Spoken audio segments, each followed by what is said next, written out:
O caso recente do atentado cometido por Francisco Wanderlei Luiz na Praça dos Três Poderes, em Brasília, levantou discussões sobre o extremismo, o terrorismo no nosso país e os efeitos na radicalização política. Por trás dessas discussões está a relação, direta ou indireta, entre saúde mental e a violência tão presente no noticiário e na vida dos brasileiros. Seja bem-vinda ao programa Humanamente, uma parceria da Band News FM com o Instituto de Psiquiatria do Hospital das Clínicas da USP. Hoje falando sobre a relação da saúde mental e violência, terrorismo e transtornos mentais, sempre com a melhor análise da imprensa brasileira. Doutor Daniel Barros, bem-vindo, tudo bem? Tudo jóia, Rui, e você? Tudo certo também. Doutor, a gente falou sobre uma notícia recente para introduzir o programa, mas é claro que separando situações específicas de terrorismo, de radicalização que existem, o que a ciência sabe dizer sobre a mente de pessoas com perfis como, por exemplo, o caso do Wanderlei Luiz, né, que tirou a própria vida em nome de uma radicalização política, de um extremismo? Qual é a relação que dá para traçar entre violência e saúde mental?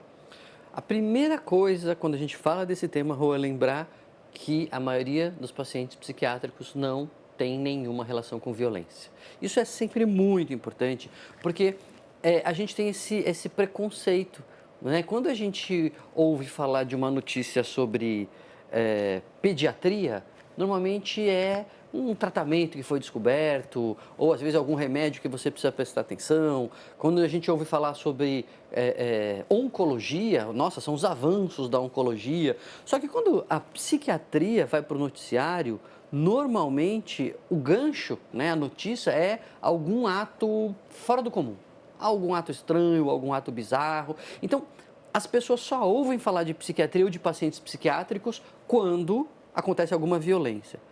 E as pessoas não ouvem falar dos milhares, milhões de pacientes psiquiátricos que estão aí no dia a dia, trabalhando, tocando a vida, cuidando dos filhos, fazendo o seu corre, né? E não tem nenhuma relação com violência. E eles falam, Daniel, mas é porque tem pacientes que são mais graves. Então, os pacientes mais graves com transtornos mentais, eles têm mais risco de ser vítima de violência do que de serem autores. Então, a gente sempre precisa lembrar que transtorno mental não é sinônimo de violência.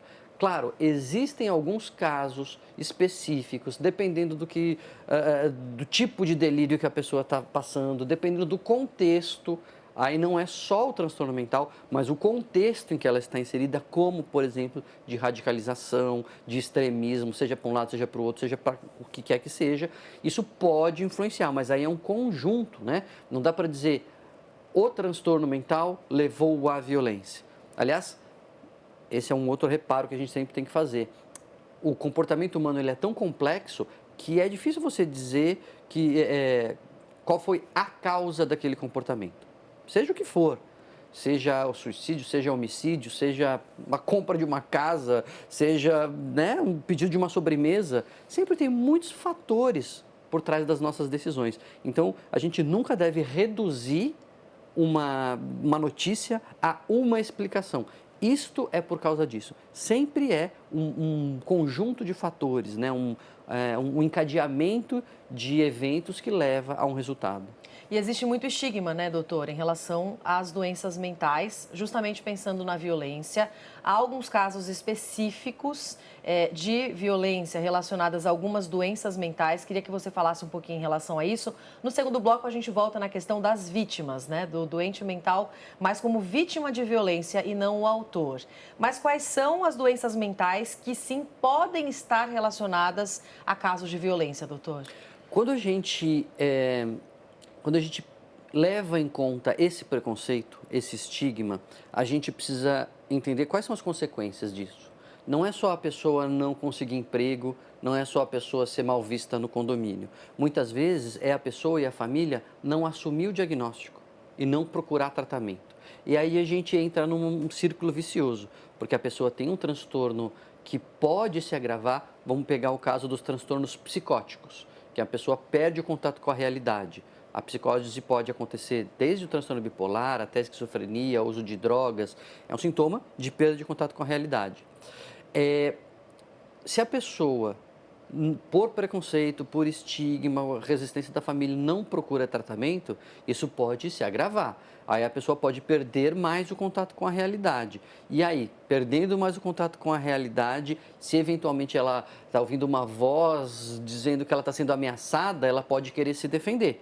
E aí ela pode acabar tendo um comportamento agressivo por conta da voz que ela está ouvindo e ela está ouvindo por conta do preconceito né, que a fez não se tratar. Então, você veja, a gente sempre volta a isso de o quão perigoso pode ser esse preconceito.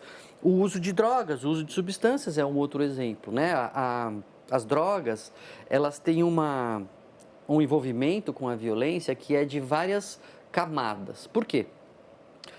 Elas são ilícitas na sua maioria. Então a pessoa ela entra de alguma forma nas franjas da ilegalidade para ter acesso à droga, né? Ou tem que falar com alguém que é criminoso, ou tem que ir em algum lugar. Então, na própria aquisição da droga já tem um contexto de violência.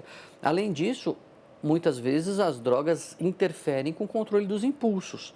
Então a pessoa de cara limpa ela não faria uma coisa, só que alterada pela droga ela pode ter um comportamento violento. Então, mais um degrau aí nessa conjuntura. Então, foi a droga? Bom, foi a droga naquele contexto, com aquela pessoa, é um transtorno mental que pode também, a dependência química é um transtorno mental que pode cursar com violência. Então, a gente sempre tem que levar em conta quem é aquela pessoa, qual é o contexto que ela está, o que ela está fazendo, qual é o tratamento que ela está sendo submetida, e aí a gente vai ter, em situações, por exemplo, transtornos psicóticos, dependência química, às vezes alguns pacientes com deficiência intelectual, que podem ter uma impulsividade. Esses são diagnósticos que, se não estiverem sendo tratados, se não estiverem sendo bem adequados, em determinadas ocasiões, podem levar a comportamentos agressivos. A gente tem alguns casos relacionados à esquizofrenia. E até para a gente ajudar, doutora, a diminuir o estigma em relação à doença, ela realmente está ligada à violência?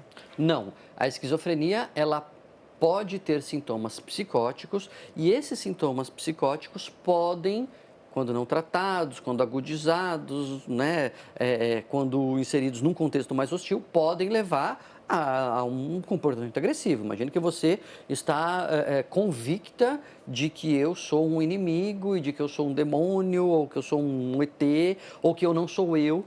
Existem alguns quadros em que a pessoa olha as pessoas que ela conhece e acha que não são as pessoas, que tem algum clone ali. Então isso pode levar a algum comportamento agressivo. Mas isso tudo a gente está falando, fica muito claro para o ouvinte, que são coisas reativas, que são coisas em que a pessoa reage ao que está acontecendo.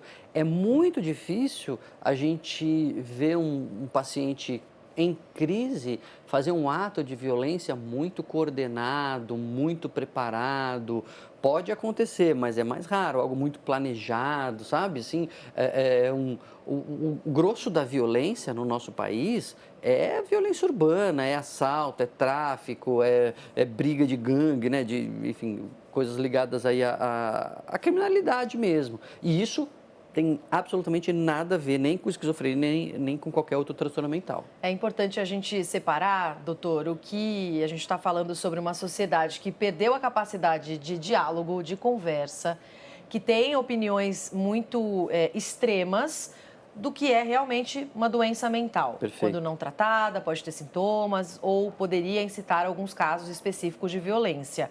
Agora, você tocou numa palavra, delírios. Opiniões radicais, muitas vezes, têm assumido um papel tão grande na vida das pessoas que podem parecer delírios. O que é um delírio como sintoma psiquiátrico, para a gente conseguir diferenciar, doutor? Essa pergunta, ela é muito importante, Rô, porque o delírio, ele é um sintoma da psicose. Lembra, a psicose é o quadro que a pessoa perde o contato com a realidade. Ela tem alguns sintomas dentro da psicose. Um deles, mais fácil de explicar, é a alucinação. A alucinação é a pessoa ouvir alguma coisa que não está sendo dita, ela vê alguma coisa que não está ali para ser vista, ela tem uma percepção sem que exista o estímulo real, né? Ouvir vozes, né? Ver coisas, isso são alucinações.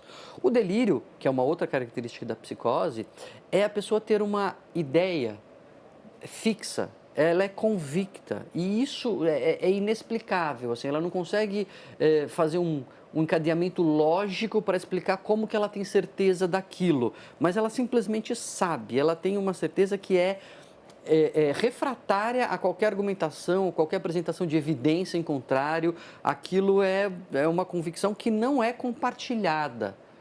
Porque às vezes você pode ter convicções culturais, religiosas, em que todo mundo acredita naquilo e faz parte de um grupo. Não, mas é aquela ideia só da pessoa. Por exemplo, eu tenho certeza que tem um chip dentro da minha cabeça. Eu tenho certeza que os marcianos substituíram minha mãe. Eu tenho certeza que os comunistas grampearam aqui meu carro, meu criado mudo, minha televisão. Eu tenho certeza que a Roberta Russo está falando comigo lá da televisão. Ela nem me conhece, mas ela está mandando um recado. Então, são coisas muito individuais, são coisas daquela pessoa que não tem uma coerência, não tem uma explicação lógica e não tem o que você faça, não tem argumentação nem evidências de realidade que façam a pessoa sair daquela ideia. Então, ela é uma ideia radical nesse sentido, uma ideia muito extrema, mas você vê que ela vai além, né? Ela não é só uma convicção político-ideológica, ela realmente toma a vida da pessoa. Mas, pensando em tomar a vida da pessoa, o que é que separa um terrorista de um doente mental, de uma pessoa que tem uma doença mental? É claro que é difícil a gente olhar para esses perfis pensando que eles estão em plena saúde emocional em equilíbrio, né? Falando em um extremista, em um terrorista, por exemplo. Até que ponto loucura, doença, transtorno mental podem estar conectados ou relacionados a casos de violência, doutor? O terrorista, né, o extremista que parte para ação, né, existe uma gradação. Existe o simpatizante da causa, alguém que acha que está certo, tem que destruir mesmo, a gente tem que acabar com isso. Ele é um simpatizante. E aí é um funil, né? Tem um monte. Antes, até, tem gente que acha que não deve se partir para a violência, mas acha que está certo. Acha que ali, quem está aqui está certo, estamos juntos e tal. Aí, dentre as pessoas que estão desse lado mais radical do espectro, algumas acham que não, a gente teria que quebrar tudo mesmo, teria que partir para a violência. Das que acham que teriam que partir para a violência, algumas acham que realmente a gente vai fazer isso, vira um plano. E aí, dessas que fazem um plano, algumas falam assim, eu quero, vou eu, né? Então, vai afunilando, e são poucas as pessoas, é óbvio, que chegam no extremo de dizer, não, eu vou e fazer alguma coisa.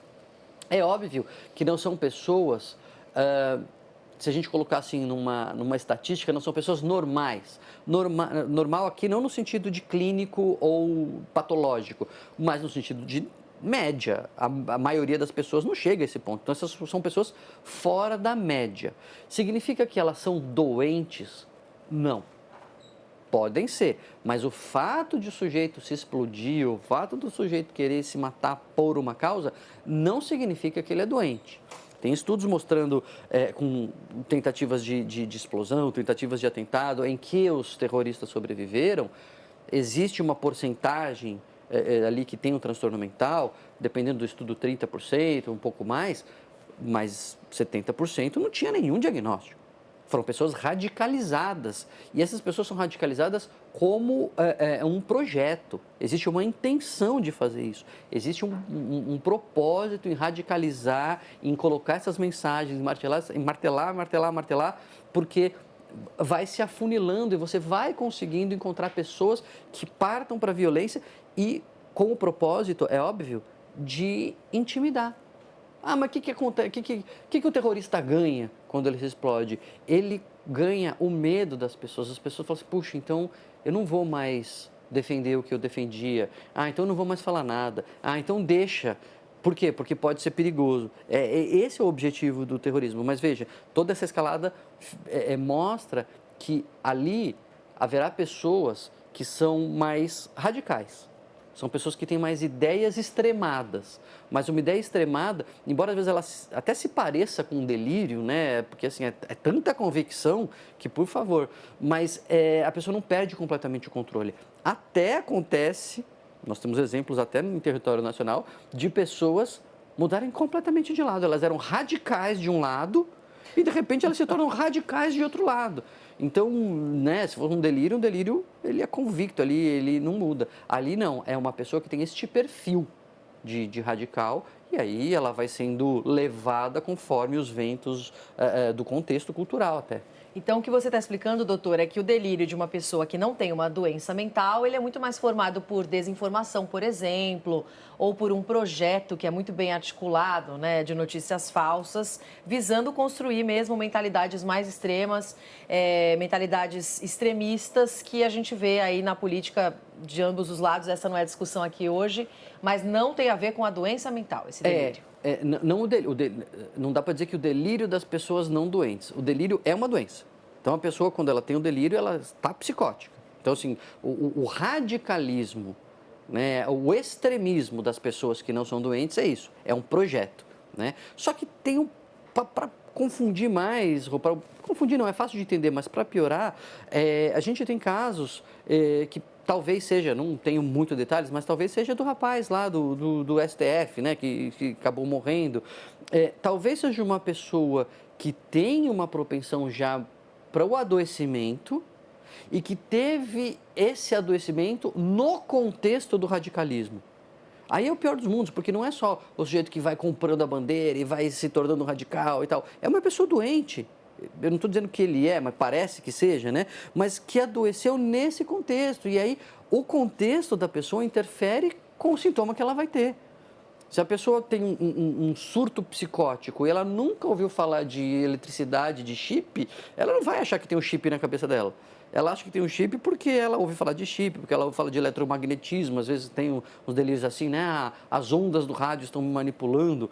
Pessoa que está na selva, que não tem contato com a tecnologia, também pode ter um surto psicótico, aí vai ter um surto psicótico com bicho, né? com a natureza, sei lá, com os raios né? das tempestades. Então, de novo, o ambiente de radicalização, de parte a parte, de um lado para o outro, para cima, para baixo, para a esquerda, para a direita, para qualquer lado que seja, ele é prejudicial para o diálogo, ele é prejudicial para a política, ele é prejudicial para a sociedade avançar em torno de consensos, porque tem coisa que é importante por si só, que não é nem de esquerda nem de direita. Mas se a direita fala, a esquerda é contra, se a esquerda fala, a direita é contra, e é uma coisa importante por si só. Isso é dificultado no radicalismo, nessa polarização, mas é prejudicial também para os pacientes psiquiátricos, para alguns que vão desenvolver o seu quadro nesse contexto. E aí, esse noticiário vai contaminar, ou pode contaminar, o próprio quadro clínico que as pessoas apresentam. Sim. Doutora, entrando aqui para a segunda parte do programa, queria voltar para a posição do paciente com doença mental, na posição, inclusive, como vítima. Eu estou insistindo nessa questão do estigma do preconceito, porque quem tem, né, um parente com uma doença mental, uma psicose, uma doença mais séria, sabe que o estigma, o preconceito ainda é muito, muito grande, inclusive dentro das famílias do próprio paciente. Muitas famílias rejeitam, inclusive, esses pacientes. Como não confundir esse tipo de doença mental mais ligada à psicose com perversidade, com maldade? É bem importante a gente voltar a esse ponto, Rô, porque o estigma que a gente está insistindo aqui, ele é composto, numa das classificações que eu acho muito interessante, ele é composto por 3 esferas: o preconceito, a discriminação e o estereótipo. E o que significa isso? O preconceito é o aspecto afetivo do estigma. Então, o estigma é um carimbo. Tá, paciente psiquiátrico, esquizofrenia, autismo, TDAH, seja lá o carimbo que você vai pôr na pessoa. E aí você tem um preconceito, você já sente alguma coisa com relação àquela pessoa que você nem conhece.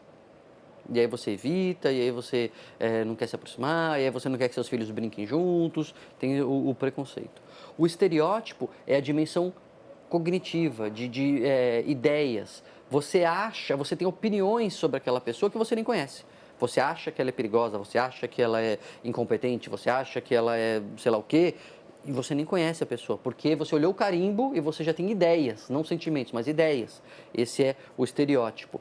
E a discriminação, que é o aspecto comportamental, que é você agir de uma maneira diferente com aquela pessoa, evitando, diminuindo suas possibilidades, interditando direitos, não dando emprego, não chamando para brincar. Então tem uma dimensão afetiva, uma cognitiva e uma comportamental que todas recaem sobre o paciente psiquiátrico. Então é importante a gente combater isso e lembrar que uma pessoa má, uma pessoa que é ruim, que é mau caráter, que manipula, que quer o mal do outro, que é egoísta, não existe uma classificação de doença para isso. Isso não faz parte da patologia, isso faz parte do caráter. Isso faz parte de quem a pessoa é, da empatia que ela tem com o outro, do que ela quer construir como sociedade. Isso não tem a ver com transtorno mental. Claro, não dá para a gente negar que existem transtornos da personalidade, que aí a gente não está falando de psicose, não está falando de perda, né, de contato com a realidade, mas de pessoas que têm uma personalidade, um jeito de ser marcado pelo desprezo pelo outro, pela frieza, pela insensibilidade. Ela vê o outro sofrer, ela não sofre, ela não se importa, então ela acaba agindo muitas vezes de uma maneira prejudicial para o outro, porque ela não tem um freio afetivo, né? Imagina você que subir na carreira e você tem que pisar na garganta do outro. Putz, não se sente bem, né? Você vai ferrar a vida de alguém para você subir, não só errado, mas como faz mal para a gente. Para essa pessoa não, ela não sente isso. Então existem esses transtornos da personalidade, habitualmente chamados de transtornos da personalidade antissocial, em que, enfim, a pessoa tem essa maldade, né? Mas, de novo, isso não é uma desculpa, porque a pessoa sabe que o que ela está fazendo é errado, ela não perde o controle dos seus atos. É uma característica que ela tem que ser ensinada. Bom, isso não pode fazer, e ela tem que aprender que não faz e não deve fazer, né? Porque ela consegue entender. Ela não tem um descontrole, ela não tem uma falta de inteligência, uma falta de compreensão. Isso para dizer assim, isso pode ser considerado um diagnóstico? Até existe, né? A psicopatia, o transtorno de personalidade antissocial. Mas não explica toda a maldade do mundo. Não é todo mundo que é ruim. Você fala, então meu chefe é um psicopata, então meu ex-marido é um psicopata. Não, assim, é raro. Isso não é tão espalhado. O seu vizinho é um psicopata. Não é tão fácil assim encontrar um psicopata, sabe? Isso é raro, mas existem pessoas que são más. Seu ex-marido pode ser uma pessoa má, seu chefe pode ser uma pessoa má, uma pessoa ruim. Nada a ver com transtorno mental. Nada a ver com transtorno mental. Sim. E esses transtornos de personalidade, eles têm tratamento? A pessoa pode conseguir construir novos laços afetivos, assim? Ela pode conseguir mudar essa estrutura de sentimento? Transtornos de personalidade existem vários, né? Então tem tratamento para os transtornos de personalidade em geral, particularmente para os transtornos de personalidade antissociais. A pessoa nasceu com uma deficiência mesmo, empática. Ela não sofre vendo o sofrimento do outro e ela não reage. É muito interessante. Você dá um susto na pessoa, o coração dela não dispara. Ela tem uma frieza mesmo. Só que essa frieza é uma característica, não é defeito. Falar, essa pessoa é fria. Isso pode ser um defeito, mas isso pode ser uma qualidade, dependendo do que a pessoa vai fazer. Se ele for um cirurgião de pronto-socorro, ele não pode falar, meu Deus, ficar impactado com tudo. Ele tem que ser mais frio mesmo, né? Se a gente pensar nesse sentido. Ou, sei lá, um operador da Bolsa de Valores. Ai, caiu o preço, vou sair vendendo. Não sei, né? Nem sei dar um exemplo. Mas a pessoa tem que ter uma certa frieza. Então, o objetivo com essas pessoas é tentar ajudá-las a usar as suas características de uma maneira que seja positiva, que seja construtiva e não que seja destrutiva, que você vá piorar a vida dos outros e fazer do mundo um lugar pior, né? Mas a pessoa é o que ela é, então ela precisa ter esta consciência, esta construção. Tem alguns depoimentos interessantes de pessoas que se perceberam assim. Nossa, eu percebi que eu não sentia nada, eu percebi que teatro para mim nem tinha graça, eu não gostava de drama porque eu não sentia nada, mas a pessoa não é ruim necessariamente, porque ela conseguiu dar um enquadre para essa sua característica. E aí, quais são os transtornos de personalidade mais comuns, doutor? Só para o ouvinte ter uma ideia. A gente até já tratou aqui no Humanamente, a gente pode voltar, né? Tem a personalidade ansiosa, tem a personalidade borderline, personalidade histriônica, que é uma coisa um pouco mais dramática, assim, a personalidade obsessiva, né? Que às vezes confunde com o toque, mas é uma pessoa muito inflexível, assim, e é difícil às vezes o convívio, né? Então, até a gente pode voltar ao tema dos transtornos Boa. de personalidade, porque existem vários, mas só para o ouvinte entender, não ficar confuso. Personalidade é o jeito de a pessoa ser. Grosseiramente falando, é isso, né? É a personalidade do sujeito. Ah, tem personalidade forte, né? E o jeito de a pessoa ser pode ser prejudicial para ela na sociedade ou prejudicial para os outros. Quando o jeito de ela ser é diferente e prejudica, que a gente vai falar do transtorno de personalidade. Não é a mesma coisa que um transtorno psicótico ou uma doença que a pessoa desenvolve, como a depressão ou como a própria esquizofrenia. Sim, eu não queria terminar o programa, doutor, sem a gente voltar para os pacientes como vítimas, porque ao contrário do senso comum, esses pacientes com transtornos mentais são muito mais vítimas do que os autores do crime, né, doutor? Inclusive, a gente tem dados que mostram isso. Exatamente. É mais comum, a maior porcentagem dos pacientes, eles acabam sofrendo e não agindo de forma violenta. E aí, por quê? De novo, por causa do preconceito, por causa da discriminação, por causa do estigma.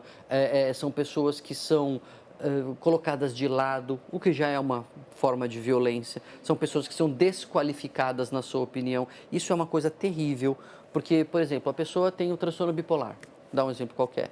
E aí tudo bem, ela faz o tratamento, ela está tomando seu remédio, vida que segue.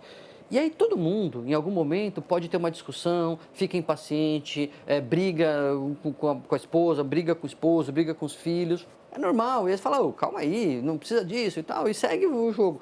Mas quando é um paciente psiquiátrico, é muito comum, quando ele perde a paciência, alguém fala, tá vendo, você tomou seus remédios? Eu vou falar com o seu médico, tinha que ser louco mesmo. Isso é uma forma horrível de violência no convívio. Fora a violência física mesmo, a agressão que a pessoa pode estar sujeita, de novo, por intolerância e pelas dificuldades que muitas vezes qualquer relacionamento pode ter. Qualquer relacionamento humano contínuo traz os seus desafios. Aí, quando a pessoa tem um transtorno mental, muitas vezes ela fica apontada, ela é o bode expiatório da casa e tudo acaba estourando nela. Que também, sem dúvida nenhuma, não contribui nem um pouco para a sua melhora. Né? Não contribui nem um pouco para a sua inserção na sociedade, para o seu florescimento como pessoa. Sim. Bom, terminamos por aqui mais um programa Humanamente, hoje falando sobre a relação entre saúde mental e violência. Dr. Daniel Barros, programa Humanamente, que é uma parceria da Band News FM com o Instituto de Psiquiatria do Hospital das Clínicas da USP. Voltamos na semana que vem com outros assuntos importantes também. Semana que vem tem mais e as pessoas podem acompanhar no YouTube, com as imagens que a gente está fazendo aqui da sala Google, né, nos tocadores de podcast e também aqui no Dial, né, Rô? É isso, podem acompanhar. Obrigada, gente. Até semana que vem. Tchau.